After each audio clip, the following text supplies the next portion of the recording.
My name is Kobe Bryant.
For example, jumping ability. Now my vertical was a 40, it wasn't a 46 or a 45. My hands are big, but they're not massive. Right? So you got to figure out ways to strengthen them. So your hands are strong enough to be able to palm a ball and do the things that you need to do. Quickness, I was quick, but not insanely quick. I was fast, but not ridiculously fast. Right? So I had to rely on skill a lot more. I had to rely on angles a lot more. I had to study the game a lot more. And but I enjoyed it though. So like from the time I can remember when I started watching the game, I studied the game, and it just never changed. Technical question here. Let's see how you can answer this. Who would Shaq be if he had your work ethic? He'd be the greatest of all time.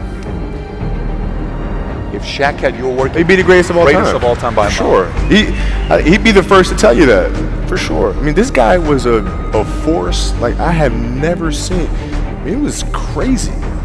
You know, a guy at that size, generally guys at that size are a little timid and they don't want to be tall. They don't want to be big. Man, this dude he did not care. He was mean. He was nasty. He was competitive. He was vindictive. I mean, I wish he was in the gym. I would have had fucking 12 rings. What is the conversational life like with your wife and kids to say, listen, this is what I'm doing? How did that conversation go? Well, with the kids, it's different. So, like, the communication with our children is that Pops is working hard. This is the level of attention to detail you need to have in everything you do. So it's setting the example. Same thing with my wife. My wife's a stay-at-home wife. It's the hardest job, man. So she works really hard at that. I mean, it's, you know, and so her attention to detail with that as well are examples for our children. And then for my wife, it's, you know, she's as competitive as I am. She's just like, listen, man, if you're gonna be out here training 8 hours a day, if you're gonna spend 9 months out of the year away from your family, you better fucking win the championship. But it's a balancing act, and that's the thing that's important, is understanding that we have to have so much energy. Because for like Natalia and Gianna when they were babies, especially Natalia because they're doing prime years, and I go to practice and I'd train and, you know, I'd play the game, and, you know, I'd come home and I'd be sore and I'd be tired. And she wants to go swimming, she wants me to take her to the park, she wants to just jump on my back or whatever the case may be. You can't say, I'm too tired, I'm going to lay down. That's not fair. She doesn't know what the hell's going on, right? And if this was a game, you'd suck it up and play. I play games with the flu. I play games with 102-degree fever, man. You can't do that. That is so powerful. Right? You got to be on, man. Is there a story where it's like, you know, no one knows about, where you went and played a game and it was so insane for whatever reasons? No sleep. You played a game with zero sleep. Zero sleep. Zero sleep. It's like, you know, kids. Natalia had a certain, you know, health situation or what have you, and you're staying up all night, and then you got to go out and perform because fans don't know, teammates don't know, nor do they care, nor should they, that you've been up all night.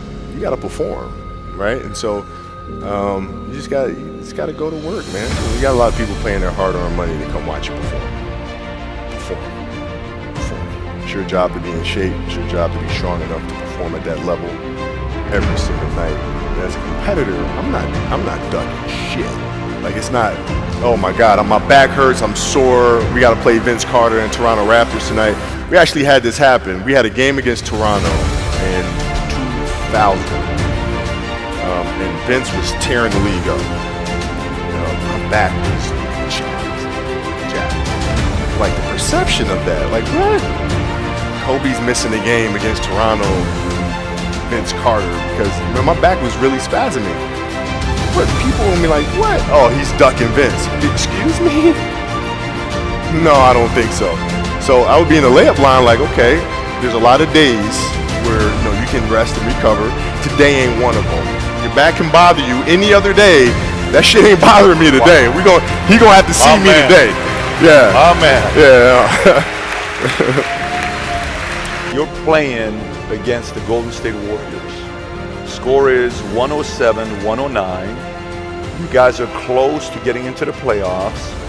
You know exactly what happens in the game. You go up, you're about to take your shot, and then all of a sudden, boom, Achilles happens, right? He went and hit the free throws, and then you walked off the stage. Yeah. And you got the surgery done.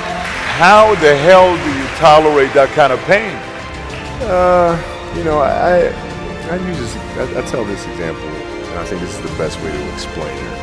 You know, you have a hamstring injury, you pull your hamstring really, really badly. You can barely walk, right? Let alone play anything. Soccer, basketball, volleyball, whatever it is. Can't do anything.